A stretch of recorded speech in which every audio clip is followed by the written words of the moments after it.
Welcome to Deakin. My name is Simon Han. I'm the CEO of DeakinPrime, the corporate education of Deakin University.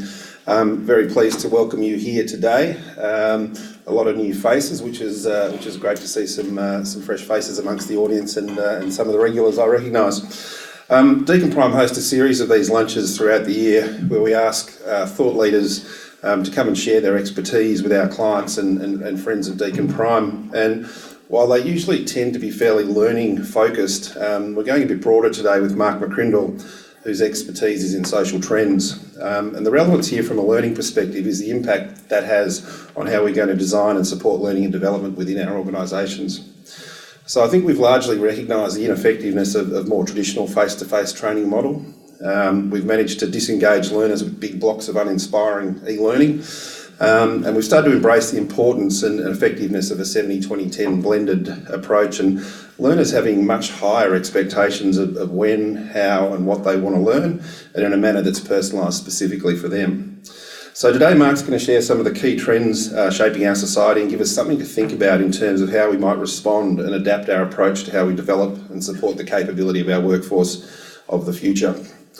Mark's an award-winning social researcher, best-selling author, and influential thought leader, regularly commissioned to deliver strategy and advice to the boards and executive committees of some of Australia's leading organisations.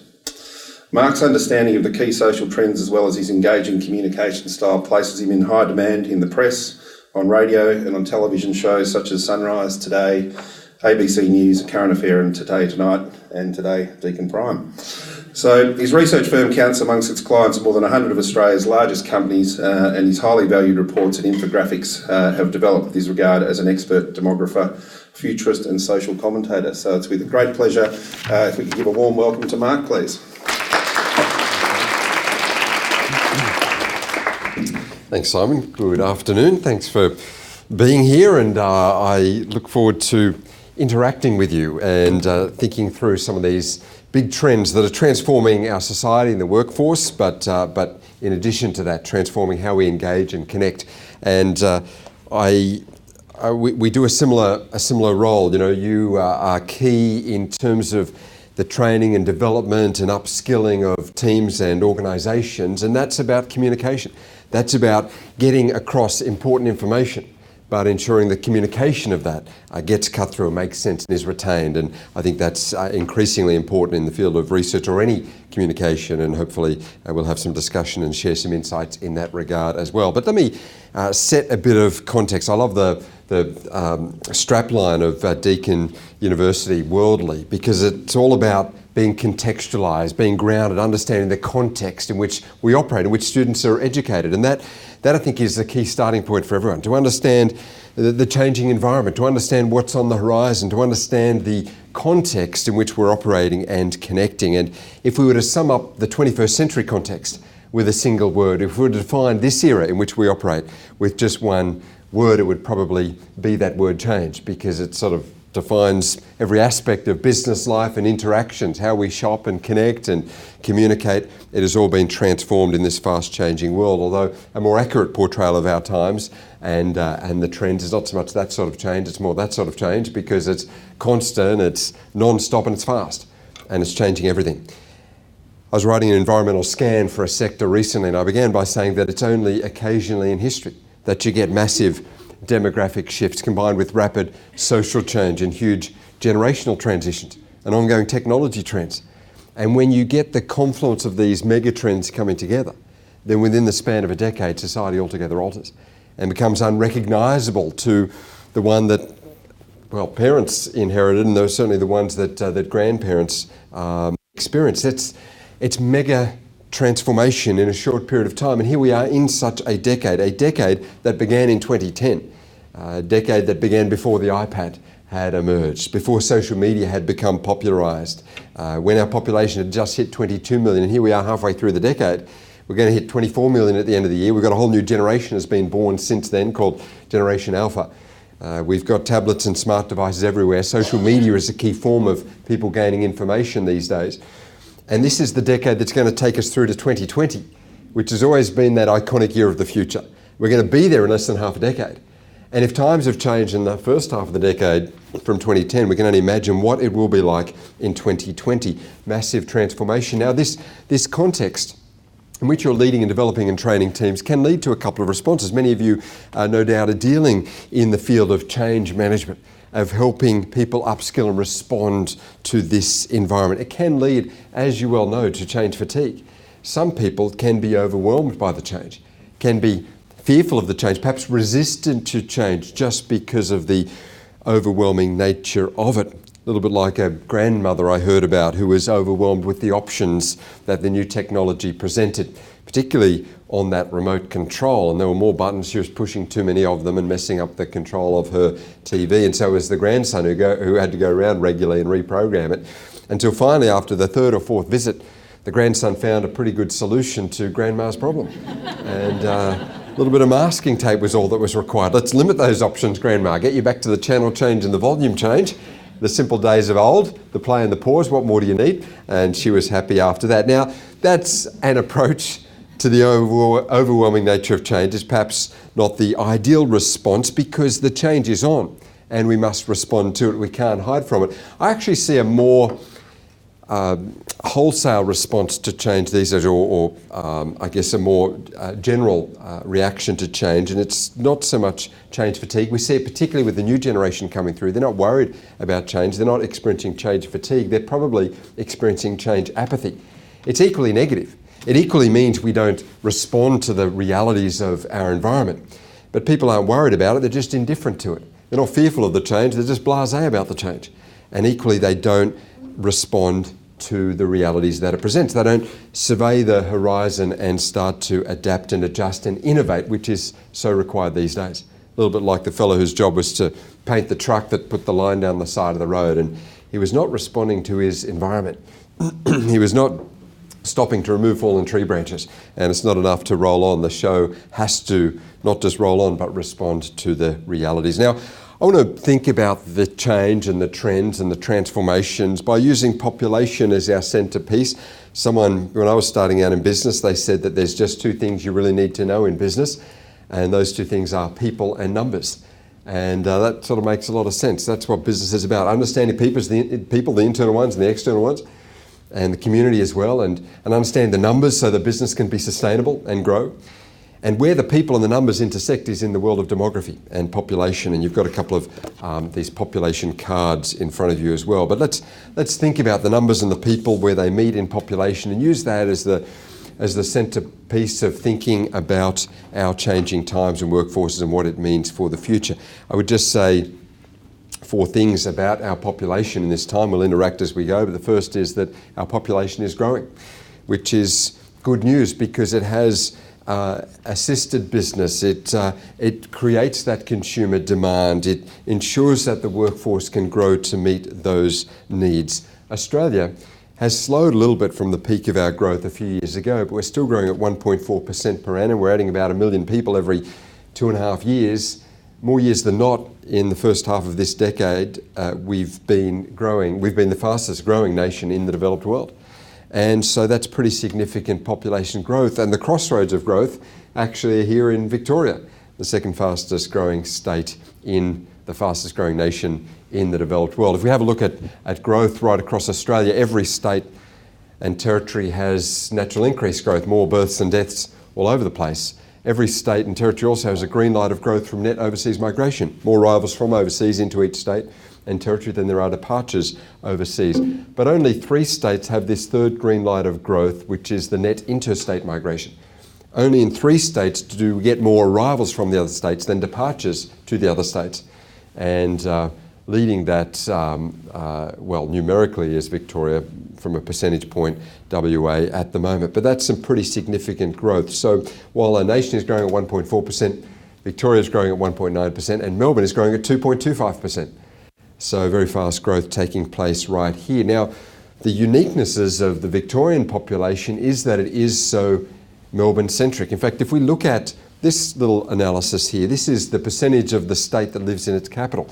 And Queensland is the most decentralised. Less than half of its population lives in the capital of Brisbane. By the time you get to Sydney, almost 2/3 of New South Wales population are Sydney-siders. But in Victoria, 3/4 of the whole state lives in the one city of Melbourne. So the growth is on, the size of the city is such that it's only just number 2, and you've got the top 30 cities listed on this population map here, but the growth is very significant. In fact, let's just think about Melbourne and what's happened in the last 12 months. It's grown by almost 100,000 people in 12 months. Over that same period of time, Tasmania, the whole state, grew by just 1,400 people, which means that Melbourne adds more people every 5 days than Tasmania adds in a whole year. So pretty significant growth taking place in this particular city. Now let's think about Melbourne and Sydney in context here and look at some growth comparisons. Sydney was the first city in Australia to get to 2 million people, which it did in 1959, and Melbourne got there 16 years later in 1975.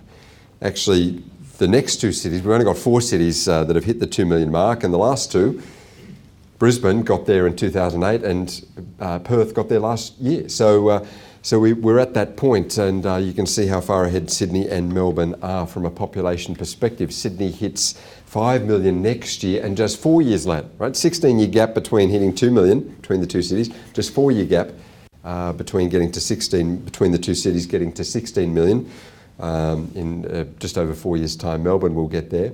But the first city to get to 8 million will, in fact, be Melbourne.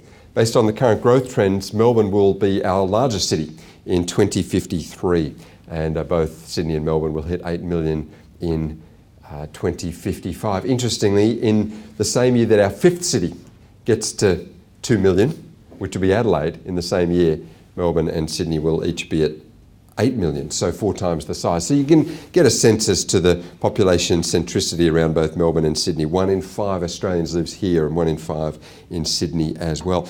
That's the growth that we're seeing. In fact, from a housing perspective, between now and the middle of the century, the Future of Victoria report says Melbourne's going to have to add another 1.5 million extra dwellings on top of any knockdown rebuilds that take place. And 1 million out of the 1.5 million are going to be medium or high density housing. So you get the sense as to the changing lifestyle and settlement patterns in this city, urbanisation and infill, just as the population continues to grow. Well, in a time of change, it's about responding to that and understanding that and adapting to that. Just think technologically, the transformation we've seen in this decade, all of the apps and platforms and social media connectivity options that have emerged in just a few years. And so if our social network, our social connectivity is defined not so much by these sorts of apps, but if it's defined more by that sort of device, then maybe time for an upgrade and an adjustment and an adaptation. The population is not only growing, but it's moving. Now, I want to, before we start thinking about moving from a demographic perspective, get you moving a little bit here with a quick interaction. We're going to try to workshop and discuss as we move through the next little while. So just need to make sure that you're with me here, particularly after sharing all of these demographic facts and your training and, I think I'm on here, training and development people, so you're good at participating in activities. I'm going to play a quick 10-second task. We're going to check your reflexes. Well, check your reflexes against the person beside you, and if you want to really win, you might suss out who's going to be the easier person to beat on each side of you, and you can get a heads up. Now, it's quite simple. I'm going to call out 4 numbers which you respond to. So when you hear me call 1, you've got to raise your left index finger in the air like so. On the call 2, you place your right hand flat in front of you, and your buddy will be doing likewise.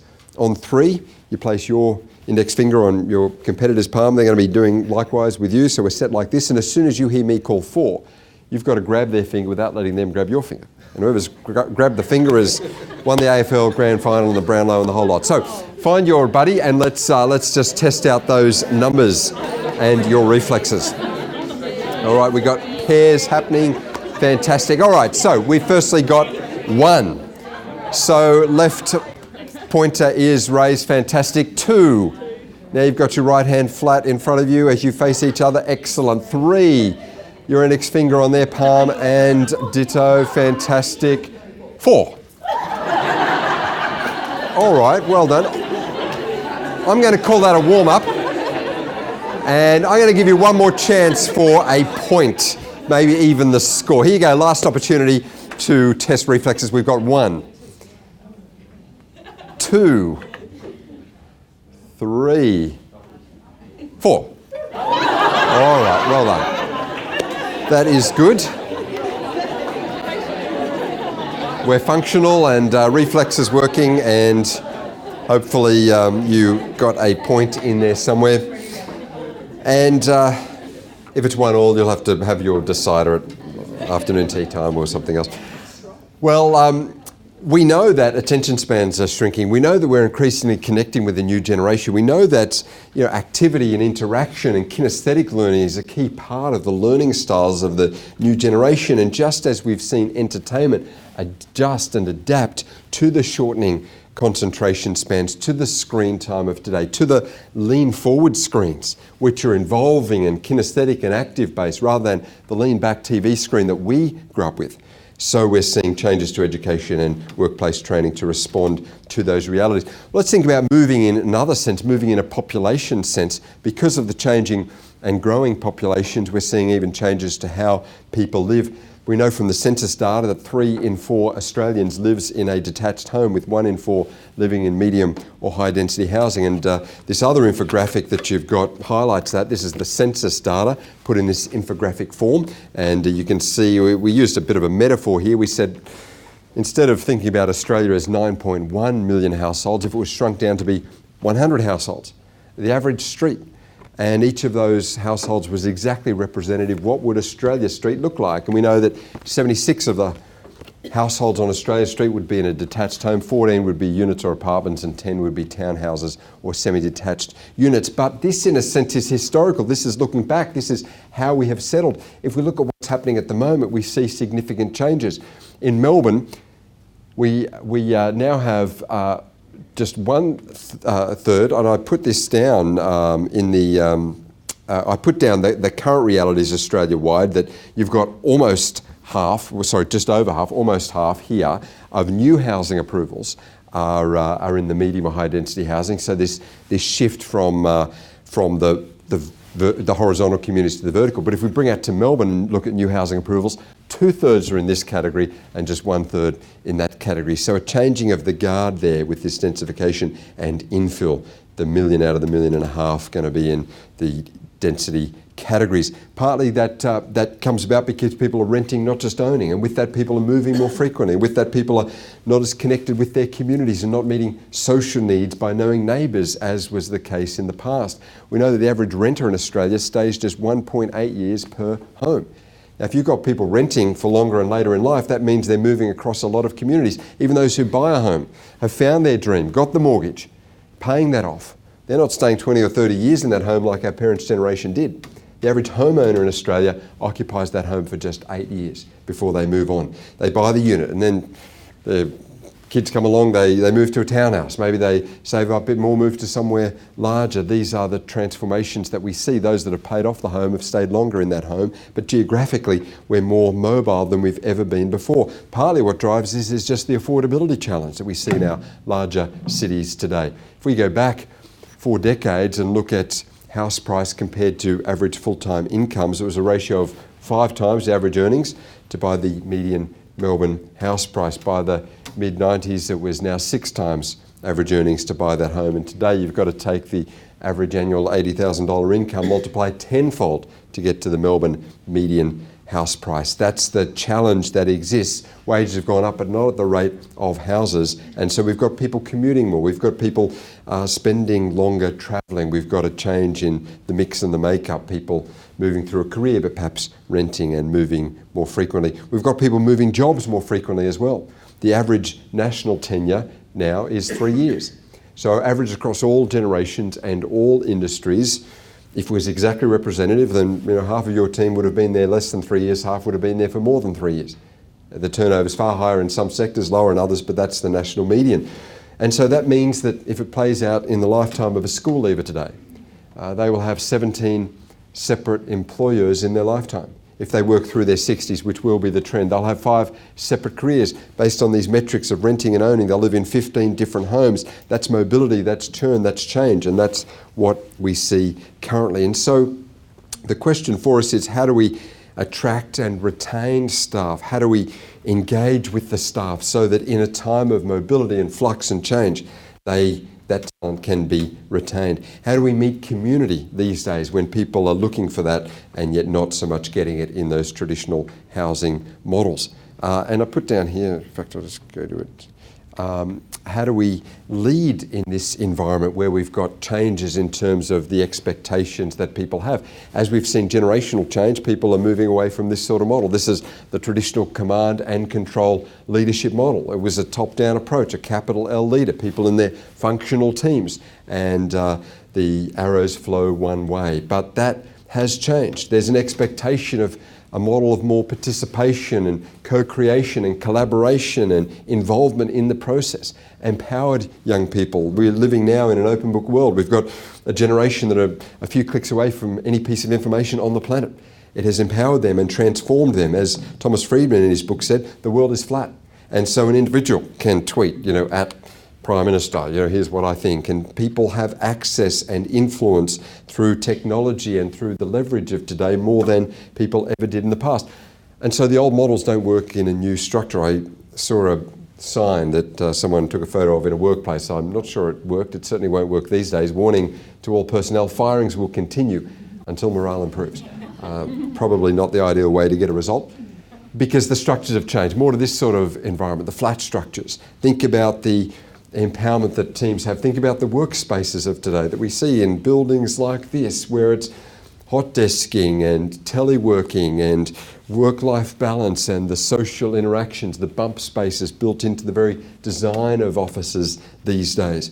The need for people to meet social needs at work, the need for people to make a contribution, the desire for people to have that work-life balance and the flexibility around working lifestyle, a key part of the workplace goal. And so big changes even in the leadership style from that command and control to the collaboration and participation model. It doesn't mean that leadership doesn't matter. It does matter. It matters more than ever. But leadership that can engage and connect and empower and speak the language of a moving, changing and generationally transitioning workforce. I was reading a book on leadership by American writer John Maxwell, and he had a great quote for leaders today. He said, look, if you're leading and no one's following, then you're just out for a walk. And that's sometimes the case. The badge says leader, so we're leading, no one's following, Used to be that people would follow the badge or the rank or the authority figure, not so much now. It's an empowered era, and those hierarchical structures don't work. Without the right leadership, though, we're going to get some substandard outcomes. There's a meme doing the rounds online, one of those viral social media memes, and it's called "You Only Had One Job." You might have seen some of the slides. This is one that highlights the need for good leadership on production lines. Without good leadership and supervision, you can end up with the wrong items in the wrong packages. I'm not sure what went wrong with the design team that was putting backpack designs together, but something didn't work out too well. And as for the team that was putting safety messages on roads, they needed some better leadership and supervision because it just did not go to plan. So our population and workforce is growing and moving and also aging. The median age of the population, 3 decades ago, mid-80s, had only just moved out of the 20s and it hit 30 years of age. Today it's late 30s, 37. In 3 decades' time it'll be 40. And with the aging of the population has gone the aging of the workforce. And so responding to that and the diversity of the generations in the workplace today is, of course, critical. If we think about the aging workforce, it's well analysed by looking at our population profile. 3 decades ago, this is how we looked. It used to be called the population pyramid, quite simply because you had more younger people than older people, and so the clear pyramid shape. 3 decades on, this is how we currently look, and in 3 decades' time, that's how we will look. By the time we get to the middle of the century, there will be more Australians aged over 60 than aged under 20 for the first time in our history. And so from a recruitment perspective, from a training perspective, if we need to meet the needs of a growing population, it can't just be that traditional recruitment of young people, because much of the workforce supply will be in the older generations. It's about redefining our mindset and definitions of workers into the future. One of the key reason we have an aging population is quite simply a good news story. We're living longer. We're younger longer. We're active later. We're working longer. We're down aging as a population.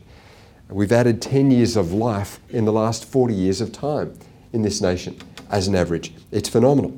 So if you've heard the saying that 60 is the new 50, it's a demographic fact. We've added that sort of length of time in a generation, and 50 is the new 40. People, not only from a lifespan perspective, but from an attitudinal perspective, are down aging.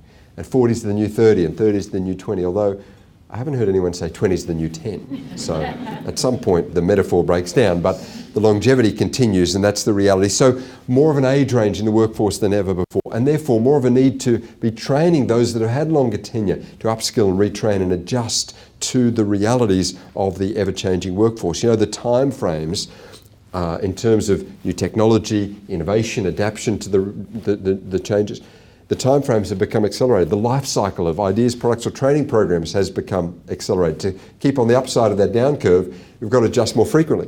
And yet we've got a workforce that is going to work later in life and more age groups, so that creates a key challenge for learning and development to ensure their teams are adjusting. We see changes, therefore, because of the longevity in even how the life stages look. In the 20th century, you had childhood, teenagerhood and adulthood. And so we had education set up to respond. We had primary school, high school and the workforce, and everything matched the life stages, but that's changed. We can't take our 20th century definitions of age and apply that in the 21st century. People don't fit into those structures. We see children, older, younger, the tweens, the 8 to 12s. They're not even teens, and yet they're sort of like the teens of a generation ago. And then the teenage years. But by the time someone moves from 19 to 20, they're not moving into adulthood.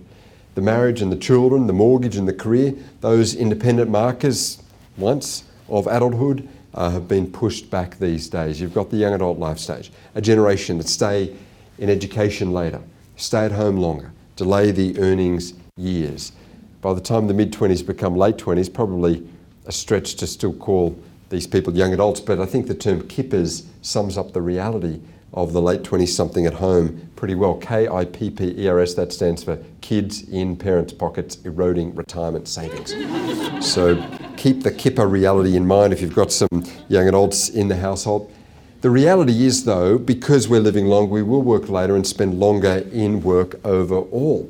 Work is therefore the key component of life, and ensuring that we can therefore meet those broader life goals even through the work context is becoming increasingly an expectation. The social needs and the giving needs and the work-life balance needs and the flexibility needs, the learning needs, of course, are all increasingly being met in the workforce. And that's why people are working later and down aging and career changing. People aren't retiring in that set way. They're downshifting from full-time roles perhaps, but they still want to maintain activity in the workforce. If we think about students and their 13 years in education, that adds up to about 14,000 hours at school, not including travel time. That's just their total time in school. If we think about how long we spend at work, and again, not commute time, just how long do we spend at work, it's far more than that. In fact, it's 6 times that, 84,000 hours in work, based again on those metrics of this generation working a little later. The point is that work has to be the place where those broader goals are met if people are to be retained. The leadership opportunities and the work-life balance and the social and the training and the non-monetary rewards, as well as, of course, the remuneration. It used to be that people would choose a job based on good old Maslow's hierarchy of needs. Choose a job that's secure and got some longevity to it and it's going to pay well and has therefore the survival and the security boxes ticked. Save up for a rainy day, want that security. That used to be it before people would then start to look at the social aspect of life. Self-esteem and making a contribution, self-actualization, being all you can be, developing oneself. And that's changed now. We've got a generation that are starting their employment aspirations at the 3rd rung. The survival and security comes pre-ticked. You can always move back with mum and dad or head to uni, or there's some other fallback option.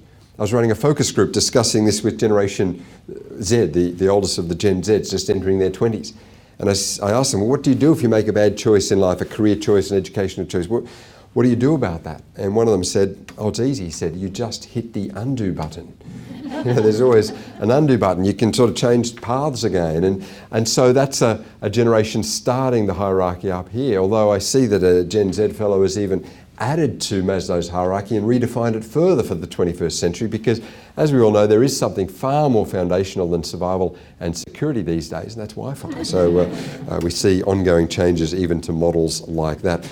And the final area I'll share here from a population perspective is not only a population that is growing and moving and aging, but also changing. And the generations are changing as well. If we look at our workforce, just as if we look at our population, we see far more diversity than ever before. The largest component, as you saw earlier, of population growth is coming through our migration patterns. And that's been the case in Australia for more than 60 years now. We're a very culturally diverse nation as well. We know if we take our total national population and look at how many of us was born overseas, we've had this saying 1 in 4 Australians born overseas is actually closer to 30%. In Melbourne, it's above 30% of all Melbourneites were born overseas. If you bring it to a household perspective, 46% of all of those homes on Australia Street have at least one parent born overseas. You've got that highlighted here. 54% have both parents Australian born, 46 have at least one parent born overseas. If you bring that to a Melbourne perspective and look at all households with at least one parent born overseas, you're at more than 2/3 of all households in this city. And if we look at where Melbourneites have come, that now call this city home, they were born overseas. If we go back 3 decades, the top 5 are all European cities. New Zealand, which is still in the top 5, and then all European cities after that. But if we look at it currently, you've got there England number 1, and then you've got India and China, our 2 largest nations on the planet, at number 2 and 3. You've got Vietnam, Sri Lanka, Malaysia and Philippines. 6 of the top 10 are countries here in Asia. And so that shift from Europe to Asia, and as far as our migration patterns, and in this Asian century.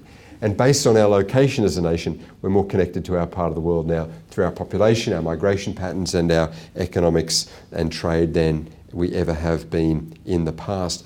So we're changing, we're more diverse, we're more connected to our region, and we're changing from a generational perspective. The baton is being passed from one generation to the next. On the back of the population maps, I put migration numbers there, and on the back you've got the generational changes as well, with a few definitions of the different generations. In fact, let's just have a look at what defines us.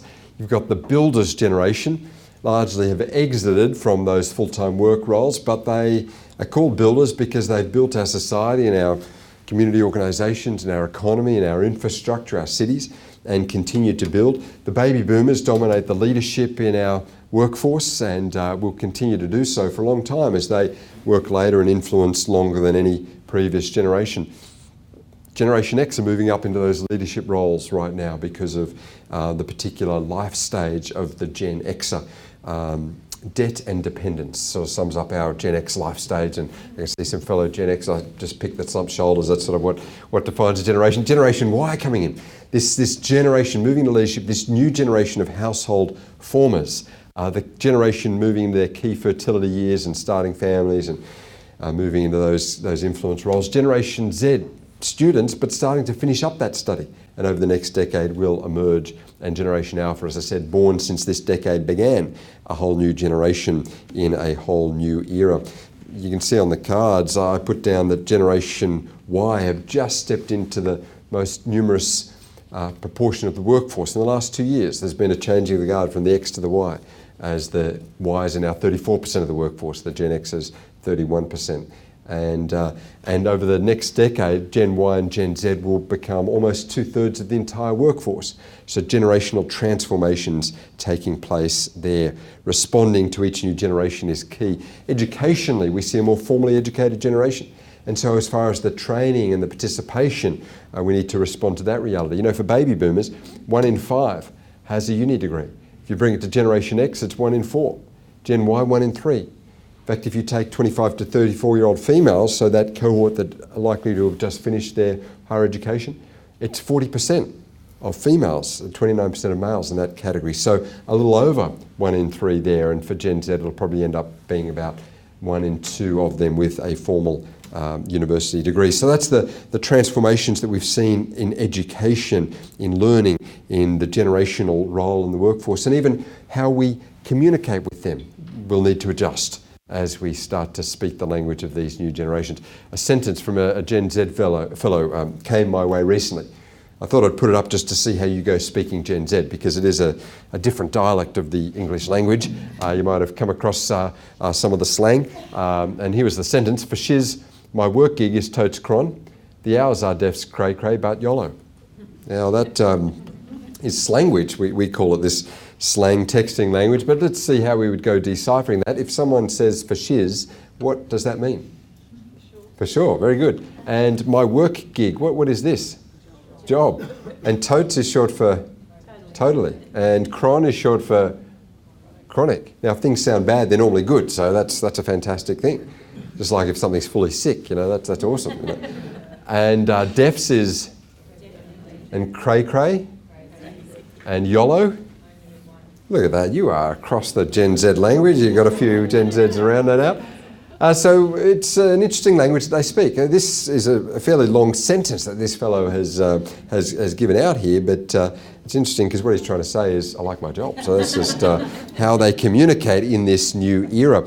If we were to sum up the new generation that you're engaging with and training with a few words, with 5 words here, I would say that they are digital. These are the tools that are ubiquitous for them and the only tools of learning and education that pretty much they have ever known. They are visual in terms of how they process information. You might have seen some of those studies coming out in the last few weeks that show that Generation Z spend longer searching within the platform of YouTube than even Google. The number one search engine, therefore, for them is not Google, because they don't want to read an article about something. They want to watch a video on something. And so a transformation in how they process information, the video and the visual-based content drives and influences them. They're mobile in terms of lifestyle, as we saw, geographically and vocationally. They're social in terms of who influences them, not just the authority figures, not just the experts, the peer groups, and even those that they have never connected with personally. I mean, we're all influenced by the power of the peer group these days. We get onto Eatability or TripAdvisor and what's everyone else saying, and how much more for this generation shaped in this era. And of course, they're global. The world's first global generation, not just through technology, but the fashions, the brands, the foods, the movies, the music has truly gone global for this digital generation. In fact, they speak the language of symbols and signs and icons. Here we have these smart devices and access to 1.4 million apps and just one button and no words. If you want to find the play button, it doesn't say P-L-A-Y, you've got to look for the triangle. It's the symbols that tell the story. I was thinking, therefore, for this symbol-based generation, what would be the 3 scariest symbols for them? And that would have to be one of them, because if you can't get the Wi-Fi connection, that's a major drama. Probably an even scarier one is that, because if you have to wait more than a second for something to load, that's quite an issue. Probably the scariest symbol of all these days is that one, because if the battery comes to an end, then life as we know it comes to an end. Massive challenge for the emerging generations of today, the global ones. The technology has transformed our society and work expectation and learning in just a decade. We probably forget how quickly the transformation has been. A decade ago, Facebook hadn't gone public. It was still being used just in some universities in the US. And yet today, if Facebook was a country based on active use, it would be the most populous nation on the planet. More active accounts on Facebook, 1.4 billion of them, than even people in that number one nation of China. I was reading, it was last month that Mark Zuckerberg said that it was the first time that they had 1 billion people all on Facebook all at the same time.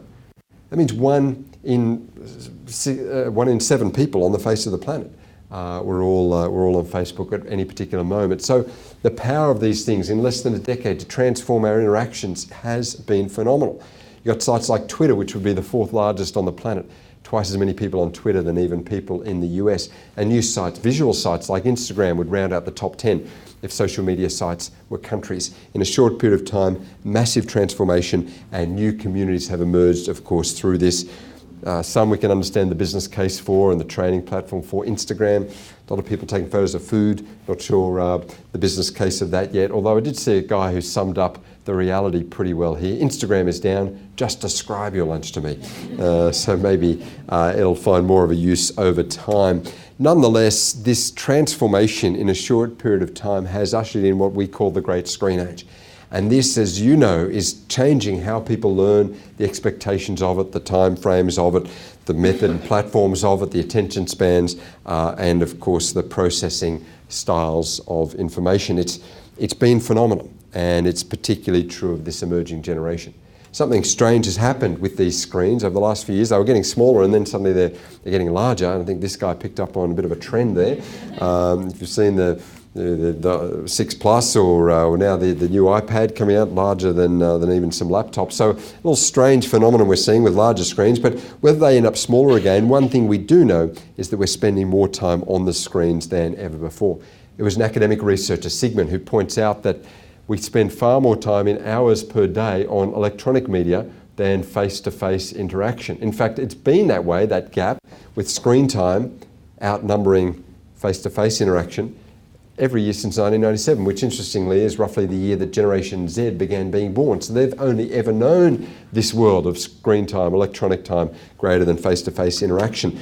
It's unusual to us, perhaps it's the norm for them, it's all they have ever experienced. And this changes how people interact and the training that they expect. So I thought that I would finish with just a few thoughts on what this means from a training and engagement perspective. And first is that the technology, that this glass, these devices are designed to help people connect. That's what it's all about. This isn't just a phone for making a phone call, but of course it's a device for connectivity. If you look at the transformations we've seen around business models just in the last few years, you see it's had an impact on legacy providers.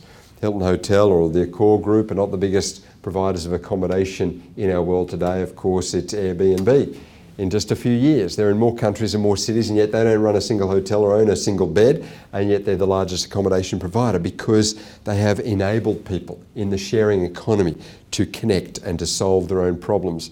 And so we've seen all the challenges for taxis, because the big taxi fleets, the big influencers in transportation are no longer the Melbourne taxi fleet, but of course it's the world of Uber and other startups in this sense as well that connect drivers with passengers. And so the interface, the connectivity through the devices, and the challenge that it presents governments. The biggest retailer in the world is not Walmart or a local provider, but of course it's eBay that has turned buyers into sellers and allowed everyone to have their own store.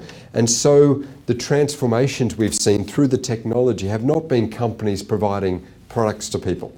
They're companies solving problems. And indeed, they're not even solving people's problems, they're empowering people to solve their own problems.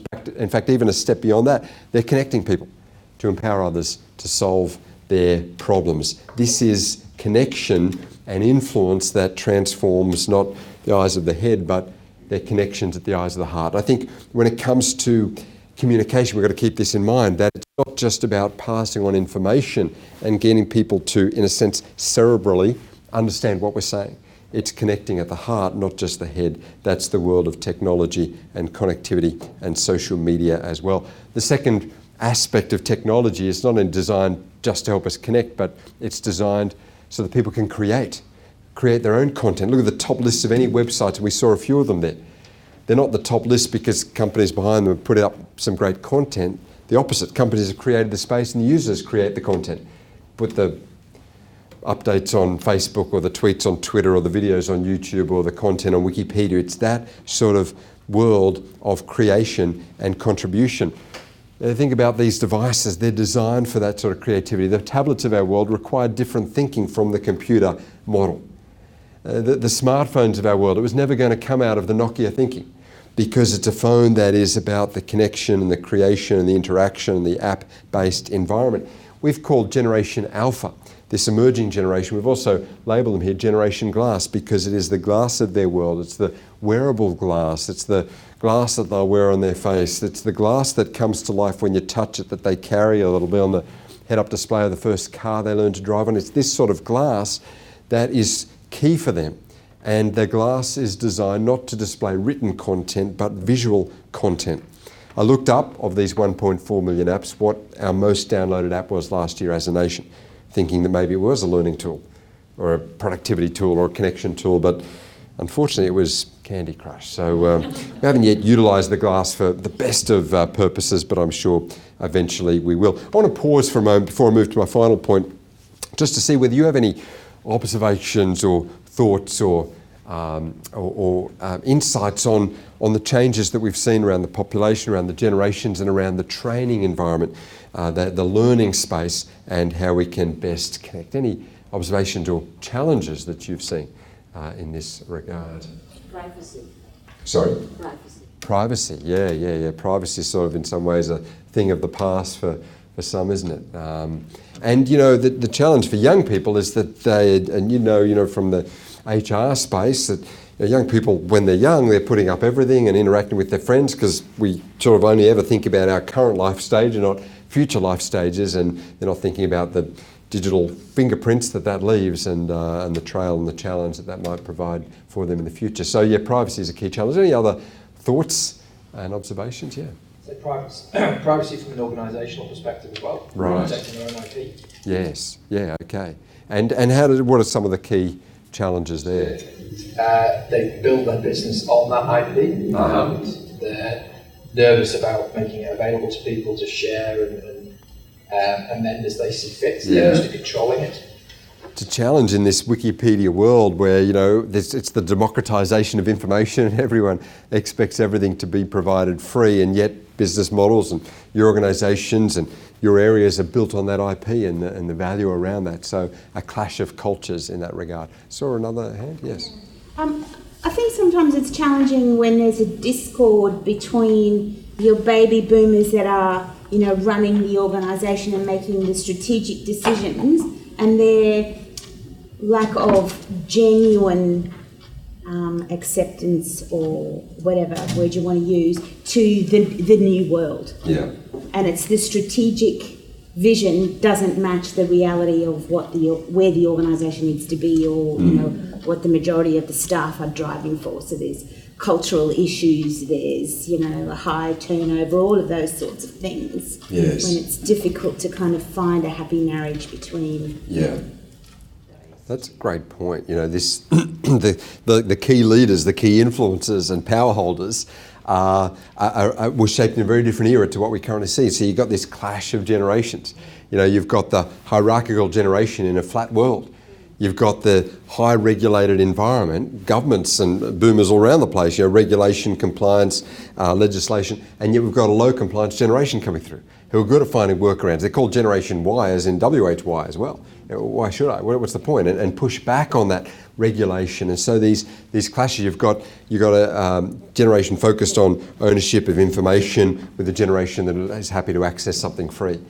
This idea that you, as current leaders, you earn your stripes through commitment and hard work and longevity, with a generation that says, no, actually, you jump up the ranks by jumping across organisations and springboarding that way. So lots of these generational gaps we see emerging. Any other thoughts you've had or observations in this space? Yes. Sense of community. I think there's a tension, and yes, we've got a lot of connectivity, but it's connectivity all over the place. Yes. I'm probably heading towards the older generation. When you sit on a train these days, people have headphones on or very few people are speaking to each other. So there's that sort of tension of community. Yeah, great point. And the superficiality of some of that online community as well, rather than the face-to-face community. And we know, keep in mind that amidst all of these trends, there are timeless human drivers. And a timeless human driver is the need to connect physically, to interact face-to-face, to sit with something, to someone, and to have a talk, and to just relate as humans. So while some of our social needs can be met through social networking, not all of it can be.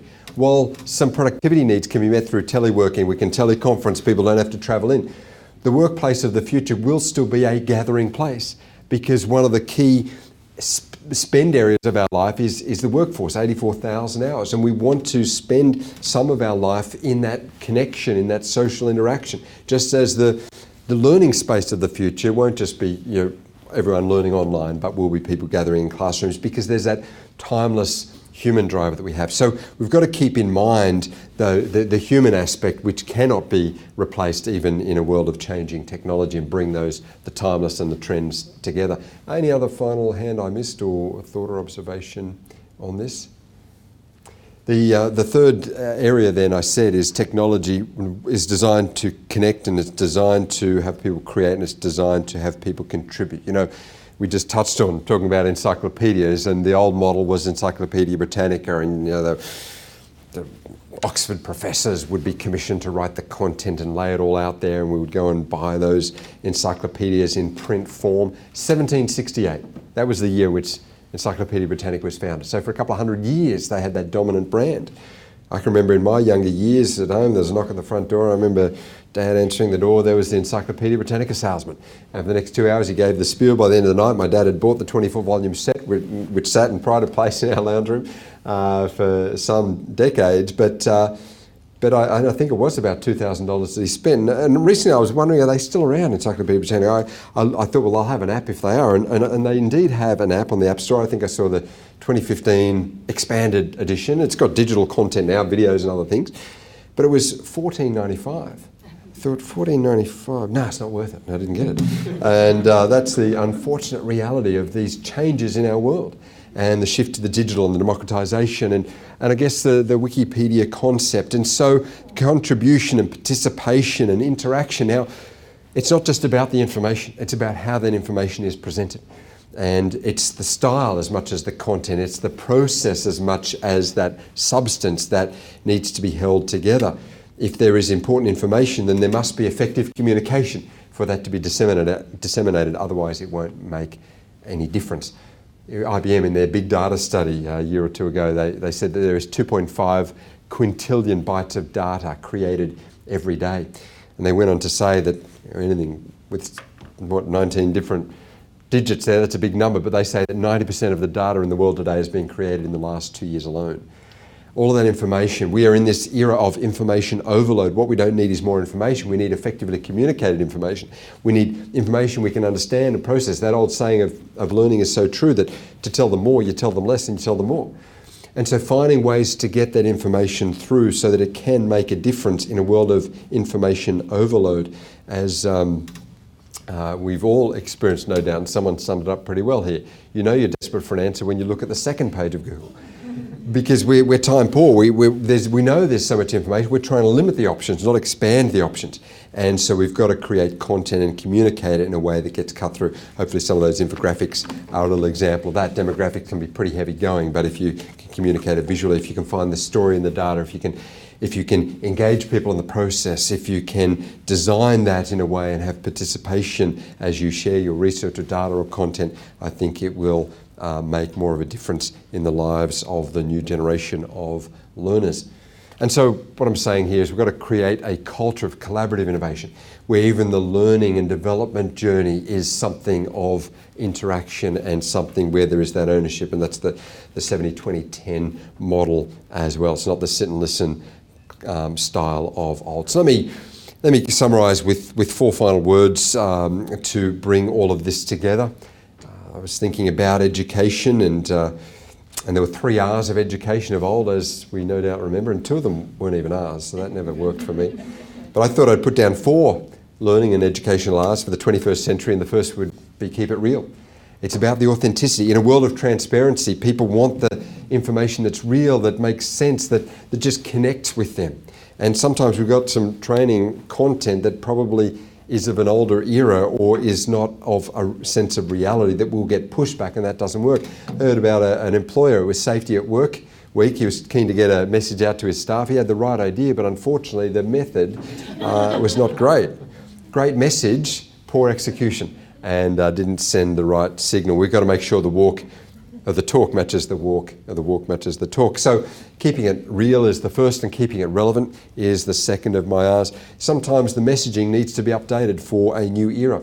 In the United States, they've got signs they put at rivers and lakes. I saw one over there that worked up until probably the last decade, but don't work these days. Here's the sign: if you see someone drowning, and in the middle there, it's supposed to be a stick figure with someone with their arms raised, help, help, but it looks a lot like LOL.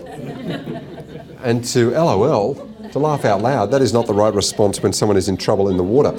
It no longer has relevance for a texting era. Thirdly, in addition to keeping it real and relevant, we've got to keep it responsive, which means adjusting and adapting and innovating and exemplifying what we're talking about of being a learning organisation by adjusting what we do ourselves being responsive to the learner, to the needs, to the changes, to the trends, updating that material, working on the visual form of it and the delivery style of it, the format of it, the length of it, being responsive to the new realities of an ever-changing generation.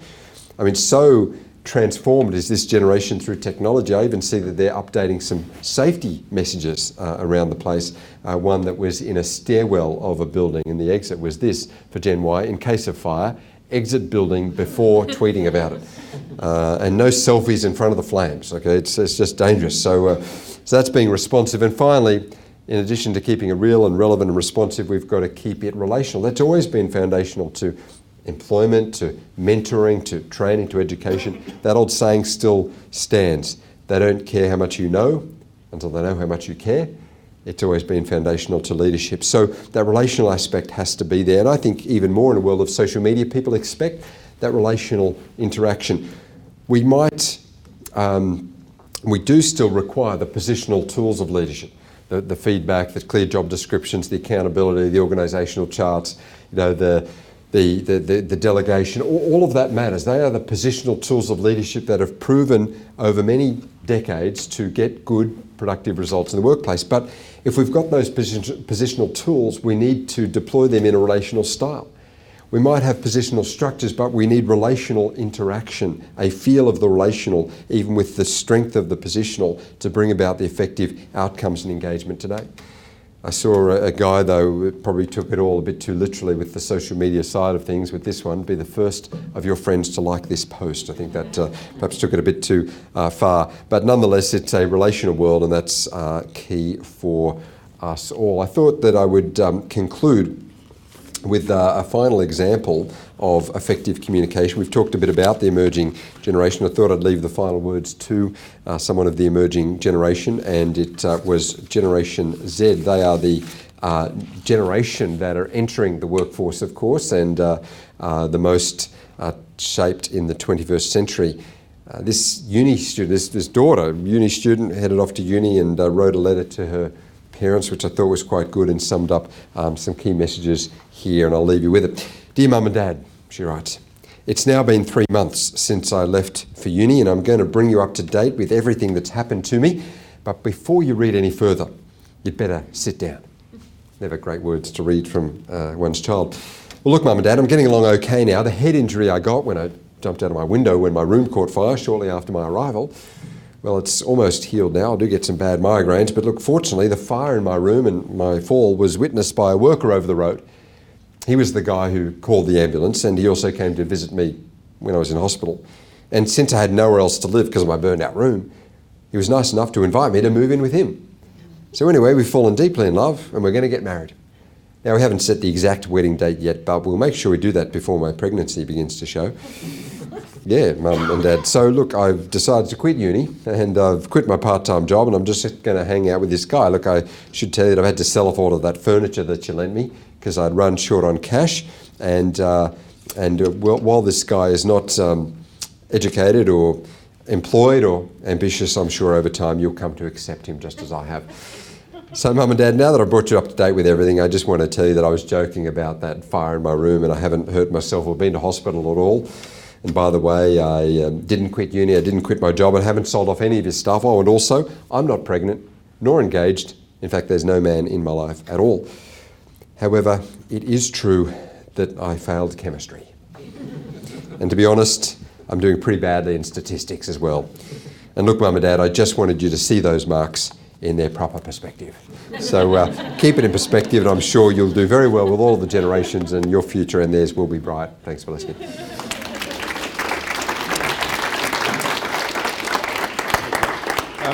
We do have some time for some Q&A. Has anyone got any more questions for Mark?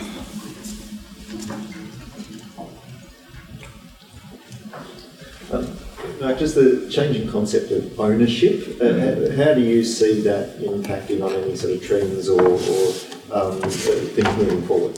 Yeah, it's a good trend you've identified, and it's a big one. You know, a generation that's happy to rent, not own, happy to use the go-get, you use the car share rather than own their own. Happy to spend the bulk of their after-tax money on intangibles, which is what's currently the case with those in their early years of work. And so this generation that is, in a sense, collecting things, but they're collecting experiences rather than collecting stuff. I think they've seen their parents and their parents' self-storage facility, their baby boomer parents spending the weekends visiting their stuff, and the Gen Y is probably thinking, well, maybe I might try a different pathway. They're certainly wanting the experience and the flexibility and the variety, and I think that's probably why they're not anchoring down with buying a place. But I still think that the timeless driver for the need for security and roof over one's head, that a place that you own, I think that is still going to live on.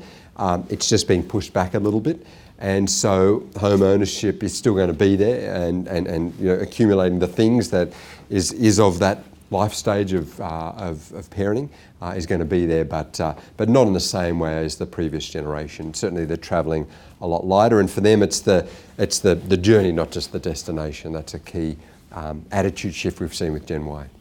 Do you see, sorry Martin, I'm just wondering, do you see any sort of pushback against, I know we've been talking about the drift towards technology, and you made the point before, about, because I hear all the time about being in the present. This is the latest sort of thing, in business, and I'm wondering what the intersection of that with what we're seeing with people being totally preoccupied and stuff. I guess it's more just a general social observation, but I'm just wondering what your thoughts are on that. Oh, definitely. I think as a society, the more I study the trends, I realise that trends and change in society is not a one-way street and we go further and further down. It's more like a pendulum that swings back, and there is always this human autocorrect that seems to take place. And if something gets too extreme, like our focus on screens, there tends to be this shift back to the timeless and the organic and the connection. I think we're seeing that a bit with social media. You look at some people questioning the business model of Facebook as you get more, particularly younger people, starting to drop off it. Partly because there's fragmentation, there's new social media sites that are a bit more focused for them. Partly it's just because people are saying, I don't want to spend all my life just electronically interacting at a surface level. I want that timeless community. So I think that there is this correction back. People, reading groups re-emerging, and the cafe culture, and people connecting up in real ways using the internet. Those various websites you can use to connect up with people, to find people, to join groups, but ultimately getting out there. And I know parents are driving that a little bit as well. Fear of the nature deficit disorder you might have heard something about, or just the increased screen time, and saying to the kids, okay, let's get out and get some activities going. So I think that the trends do tend to swing back a little, and I think that's one of them. Does the dynamic nature of change have any impact on individual accountability? Have you seen that in any trends, in that if things change so much and relevance is so important, well, it's not relevant anymore, I don't have to be accountable for it, I'll just keep looking forward and focus on something else? Yeah, that's probably part of that change apathy that, I missed that trend, I'll wait for the next one, or, you can blame the trends, it's not my fault, it's just sort of how it is, which is not a great outcome. It's a bit like that undo button sort of concept. And I think the goal, partly as a society, we have, I guess, from the best of intentions, instilled a little bit of this, whatever attitude in young people by the kippers, mindset, stay at home longer, we'll look after you. Providing, the best of care and all that is great, but it can almost institutionalise adolescence, where people say, oh, well, it's not my fault and there's an undo button and others will sort it out. So I think as a society, that personal accountability, that work ethic, that commitment to task, that focus on excellence, these are timeless values that we have, that business needs, that society needs. And so I think we do ourselves a disservice if we sort of overly sort of cover for people rather than encouraging them to take responsibility. And I think in a world of flat employment structures, there's more need for people to be taking ownership of their own areas rather than relying on others to solve their own problems. It just speaks with what you made earlier about that pendulum coming back to less reliance on screen time and more actual connecting with people.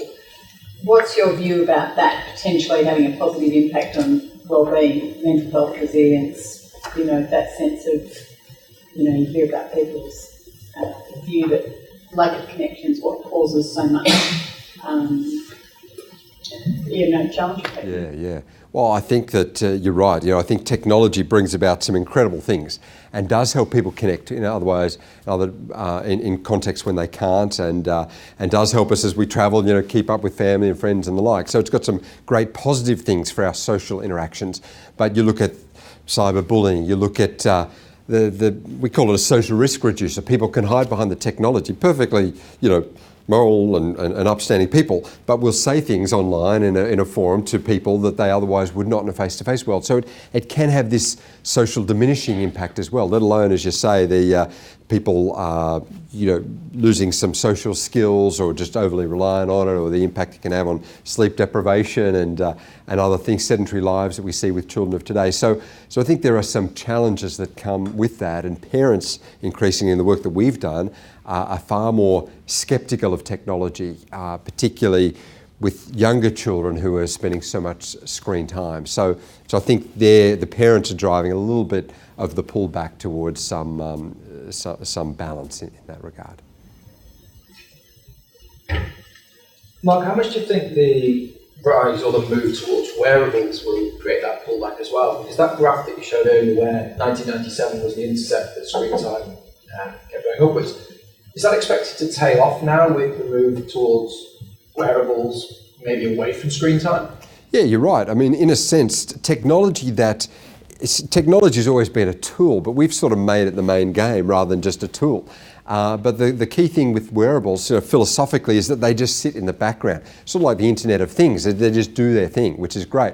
The watch, and it's tracking whatever it's tracking, and I can sort of check it out later. Or the wearable that might update me with as it's aware of where I am. It's got a GPS thing, and it might monitor various things, or tell me when specials are on, or help me with my shopping purchases. But it just ticks away in the background. I think that's the benefit of it, rather than being something that is sort of prime real estate in front of us. So I think you're right there. It might put technology back in its priority list, down the list a little, and out of the way of our human interactions. Look, Mark, on behalf of everyone, thank you for your insights. I think actually testament to the attention span of the organisation that I looked around the room and they were all following what you were saying rather than tapping on their devices and screens. So I think that's the measure of a really strong presentation. But really nice to spend some time thinking about the horizon beyond what we have immediately on our plate and what that might look like. So on behalf of everyone, thank you very much for that.